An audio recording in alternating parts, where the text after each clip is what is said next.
This is PRIME7 Local News. Tonight, growing unease in regional New South Wales as Sydney's COVID crisis spreads.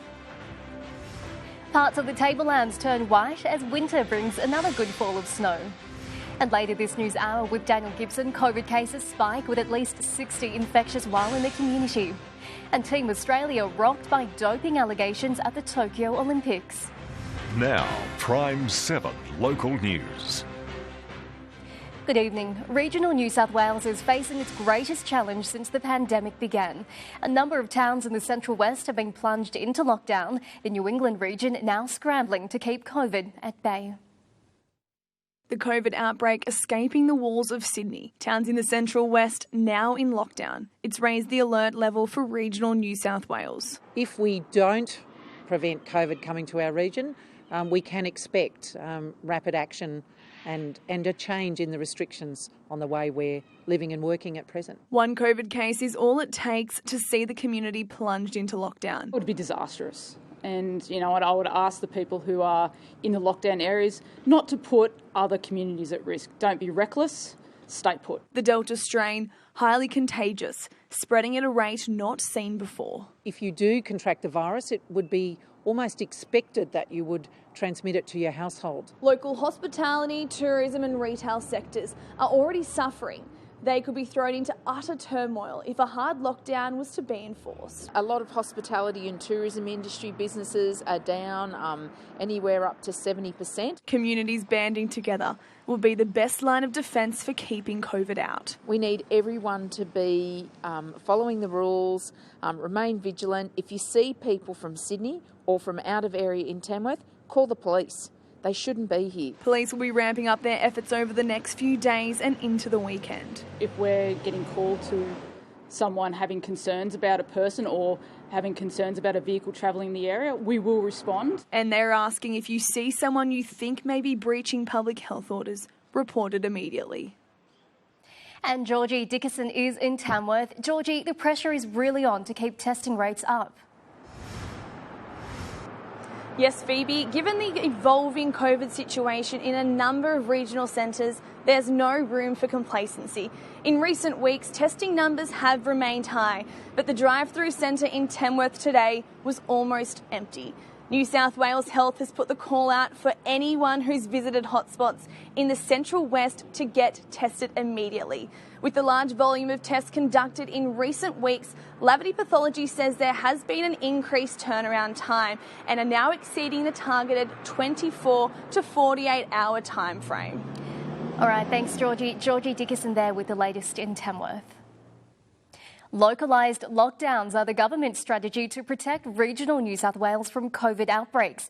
The Premier says it's a delicate balance to quash the virus and prevent local businesses from suffering. Minimal pain, maximum protection. The government believes localised lockdowns targeting individual towns is the best way to manage this outbreak. To act fast, hard and local. The goal to prevent widespread devastating impacts to local economies and our way of life. That is why there is a targeted approach to the Central West.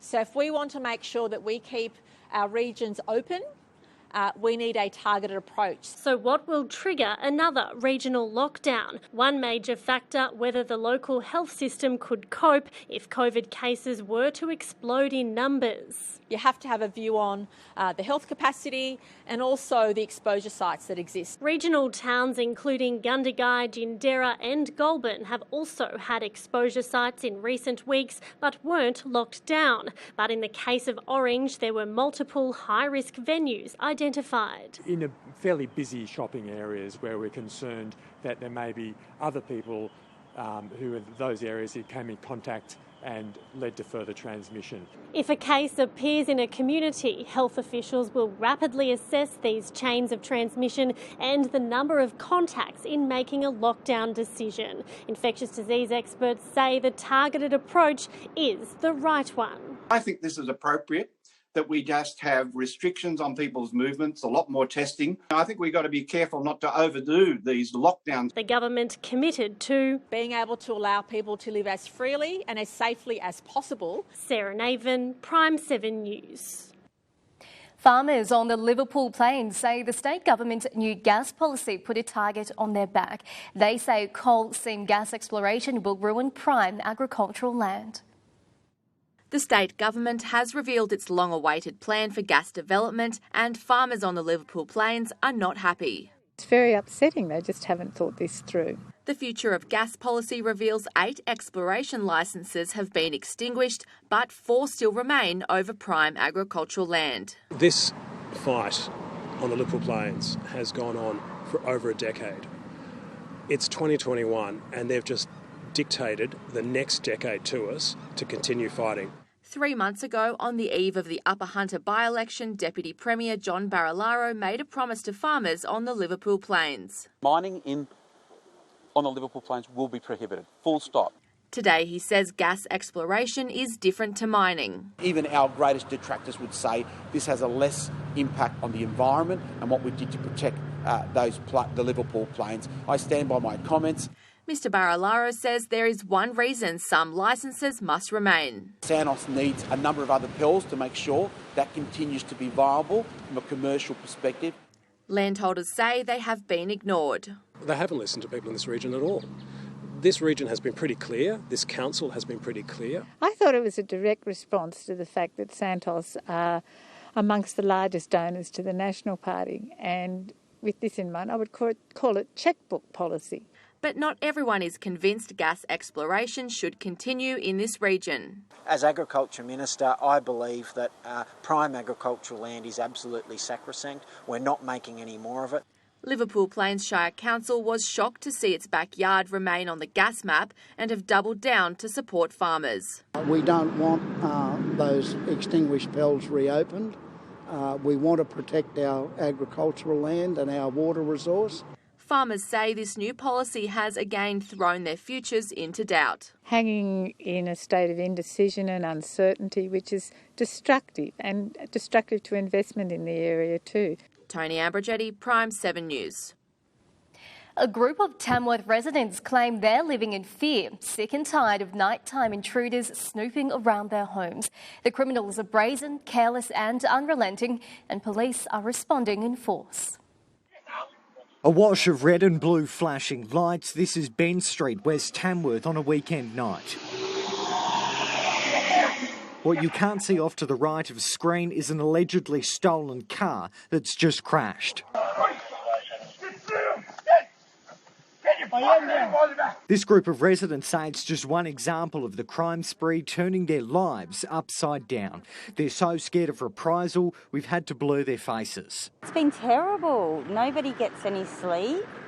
You're just waiting for it to happen. Invaded by perpetrators. Most have lived here for more than a decade without an issue. They say break-ins are now almost a daily occurrence. For me, it's been 8 times within that 10 weeks. We're locking up, we're talking to neighbours, we're sharing mobile phones. The lengths they've gone to in an attempt to stop criminals is extraordinary, including this $3,000 state-of-the-art CCTV system. Backpack on, flashlight in hand. This is calculated crime. Sometimes when I look at the camera, I can't believe my eyes. Oh my God, they're there again. Police have been closing in, making a number of arrests, most recently a 17-year-old in Killala yesterday morning. He's facing a string of charges. The police, I'll tell you now, have been absolutely phenomenal.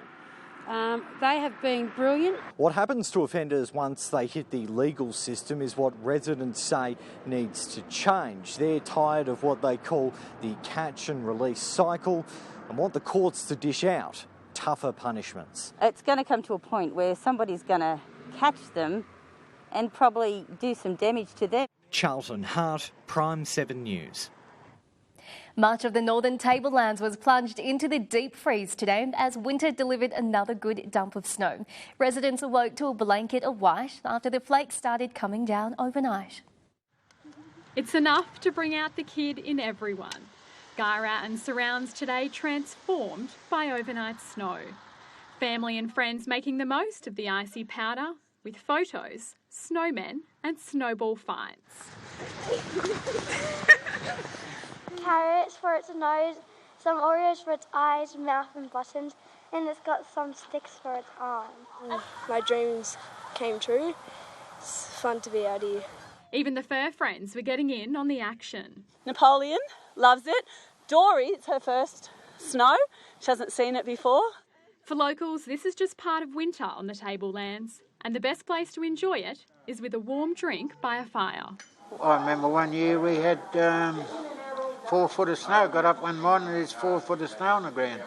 But for first-time snow lovers, the temperature was a shock. It's really different compared to what I thought it would be. A bit colder. It's been snowing all morning here in Guyra, with sightseers travelling from all over to get in on the action. It's amazing being somewhere where it doesn't snow. It's just really good. I love it. If you missed a glimpse of the snow this time round, the Bureau of Meteorology says there could be more on the way. At this stage, we're forecasting snow above 1,000 metres, so similar candidates and areas that saw snow this morning might see snow again on Sunday. For snow chasers, Guyra, Walper and the Barrington Tops are looking like the places to be. Sarah Smith, PRIME7 News. It's time now for a quick check of the weather with Kirsty Fitzpatrick. And Kirsty, that snow looked great. It did, Phoebe, but unfortunately it didn't fall for all of us. Although, Sarah, I hope you built a snowman out there today. Good evening, everyone. As we've heard, those snow flurries across parts of the region. Today we had mostly clear skies, but cooler temperatures across the New England and the northwest with some cool winds as well. Gunnedah reached a top of 14 degrees today, about 4 degrees below average. Inverell just cracking double digits with a top of 10 degrees, but further east, west-southwesterly wind gusts in excess of 45 kilometres an hour today. It sent our wind chill factor plummeting. Armidale felt like -1 despite reaching a top of 7 degrees. Now we are expecting a very sharp drop in temperatures tonight as the mercury plummets well into the minuses. Tomorrow will be mostly fine, but the wet weather is set to return on Friday. All details are coming up after sport. Phoebe. All right, well, we'll see you soon, Kirsty. And still to come in PRIME7 News, a helping hand for an organisation getting kids back on track. And final rehearsals as locals put on their dancing shoes for charity. I'm Daniel Gibson. Later on this news hour, COVID cases spike, record testing uncovers another 110 infections and sparks some predictions that the lockdown restrictions could last now until September. A positive drug test rocks our Olympic campaign, and you'll see the incredible pictures as a billionaire blasts into space. Stay in touch 24/7 at prime7.com.au. Armidale's Backtrack program has been given a boost to help build skills for young people in the region. More than $280,000 has been allocated from the Bushfire Recovery Fund. Backtrack aims to equip young people with practical skills such as fencing and construction so they can become work ready. Students also use the skills to help with recovery efforts after natural disasters. That feeling when you go and put up a fence for someone who's had their whole fence burnt out, you feel really good about yourself, helping someone out. The funding will also help take on more students. Tamworth's Dance for Cancer is fast approaching. Stars and dancers alike are busy rehearsing, ready to light up the dance floor next week. Dance for Cancer. It's Tamworth's version of Dancing with the Stars. Performers have been busy in the studio, practising their moves for the big day. And the step out of our shells is absolutely amazing. So the preparation's been hard, but a lot of fun. Organisers have also been on their toes, planning around the pandemic. One of the first things that we're going to have to do is make a late venue change to a venue that is set up in a theatre style that is more COVID friendly. But get excited because the dancing competition this year is hot. I was feeling really good until I saw everyone's dance today. They all look fabulous. They all know their moves. The show is looking amazing. The performances are polished, they're professional, the costumes are bright and vibrant. We just can't wait to see it all come together. With many fundraisers suffering over the past 12 months, organisers say this event is a huge boost for the Cancer Council. It is one of our biggest fundraisers here in Tamworth for Cancer Council. The Stars have been doing an amazing job of fundraising. And even if the show was to get called off, every donation counts. Everyone should donate up until the last minute because this is a great cause. Even if this is to be postponed or cancelled or anything like that, the money is still going to the Cancer Council. Dancers are set to take centre stage on July 31. Sarah Smith, PRIME7 News. Public submissions are open for the Regional Telecommunications Review, which is examining the adequacy of services in regional, rural and regional areas. It's asking for suggestions on ways to maintain and increase the reliability of telecommunication networks during natural disasters. The aim of the report is to make sure there isn't a repeat of what happened during the Black Summer bushfires. Submissions close on September 30, with a report due later this year. And still to come, in PRIME7 News, Tamworth's Stacey Porter begins her Olympic campaign, and soccer pays tribute to their unsung heroes. That's up next. Welcome back. It wasn't the Olympic return Tamworth's Stacey Porter was hoping for. On the wrong end of a huge defeat in softball, Australia's group match against host nation Japan was the first event of the long-awaited Tokyo Games. The Aussie spirit got on the board early, snapping up the first run of the contest. But the defending gold medalists soon found their form, scoring 8 unanswered runs. Australia will be back in action tomorrow, taking on Italy at 4 p.m. Eastern Australian time on 7 May. Soccer referees will be front and centre in the region as part of a tribute planned by competition organisers who hope to break a 7-week rain delay. They're sport's unsung heroes, but this week all soccer referees will be put in the spotlight with a full round of games dedicated to the men and women who make the game possible. All about showing our appreciation and gratitude for referees who put their hand up each week to officiate matches. All players, coaches and spectators are asked to use the movement as a chance to re-evaluate how they treat officials. Northern New South Wales Football hopes it can change the stigma and help add to their referee base. We've just got over 50 referees registered, so our referees here cover under 12s all the way through to seniors. The goal is to appreciate referees, but for most players in the northwest, they'll just be cherishing the chance to get on the field. Wet conditions have kept hundreds of players sidelined for 7 weeks and counting. Physiotherapists are now concerned about the effect that extended period off will have on injury tolls. Biomechanically, your body needs to prepare through your quads, through your hamstrings and through your glutes as well. So if your body isn't accustomed to doing that, it's not going to do it on the weekend. Despite missing more than a month of football and more wet weather on the way, Northern New South Wales Football remains confident of hosting a full final series, which will be decided at Scully Park. Yeah, so we've just locked in Scully Park for our grand finals this season for our term of competition. So a draft or a schedule for those fixtures will be out soon. I think it'll be a great final series. Jack Howard, PRIME7 News. It was worth the wait for local trainers making their mark on Morree's postponed TAB race meet. The 7-race card was pushed back 5 days due to wet weather, a move that worked a treat for local horses. John Burke's Vertical made the most of running on its home track, finishing ahead of the pack to record its 3rd win in 5 starts. All 7 races were taken out by New England and Northwest trainers. Coonabarabran's Wayne Martin was a pick of them, recording a race day double. Meanwhile, Bendemere's Josh Hazlewood has co-starred with a ball to give Australia a 1-0 lead in their 5-game ODI series against the West Indies. The Aussies won the toss and elected to bat, posting a modest 252 runs for the hosts to chase. The West Indies were never in the hunt, thanks to a stellar opening spell by Hazlewood and Stark. The former Tamworth junior finished with figures of 3 for 11 to help Australia record a 133-run victory. Solid effort. Still to come in PRIME7 local news, Kirsty Fitzpatrick is back with all your local weather details.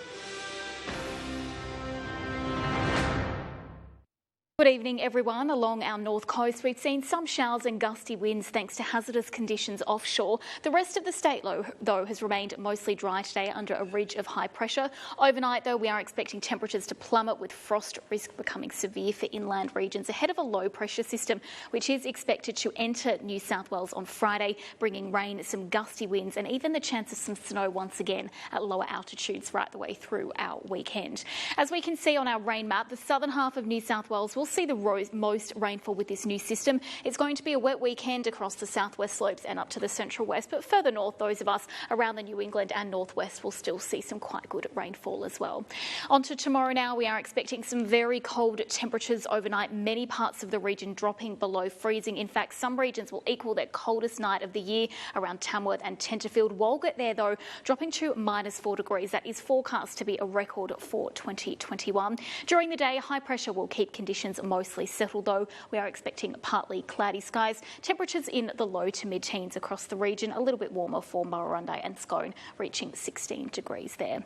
Now, the unsettled weather is forecast to arrive into Friday. At this stage, though, we are only expecting about 4 to 5 millimetres of rain. Showers falling right throughout the day, although the silver lining is with this wet weather, much warmer temperatures at night. So we'll climb out of those minus conditions back to just above 5 degrees for many regions. Thursday in Inverell, 3 degrees overnight to a top of 12, and Murrurundi reaching 15 degrees. Having a little look ahead now to our Saturday conditions, we will see some rainfall around 5 millimetres or so, cloudy skies and some gusty northwesterly winds, but once again those temperatures warming up ever so slightly. Armidale to a top of 12, Inverell reaching 14, and 14 also at Tenterfield with a light storm. Taking a look ahead now to our 7-day forecast, we can see some of that wet weather trickling through into Sunday. It should clear as we kick off the new working week though, but we are bracing for a few wet days over the weekend, Phoebe. Again, good to know we'll be out of those cooler nights. Yeah, Thanks, that's right. And sunshine is on the way. I love it. Thanks, Kirsty. And that's all we have time for tonight. Thanks for watching. Join the debate on your local issues on our Facebook page. Right now, though, we have your national news with Daniel Gibson with the Prime Minister's shock apology over our vaccine rollout.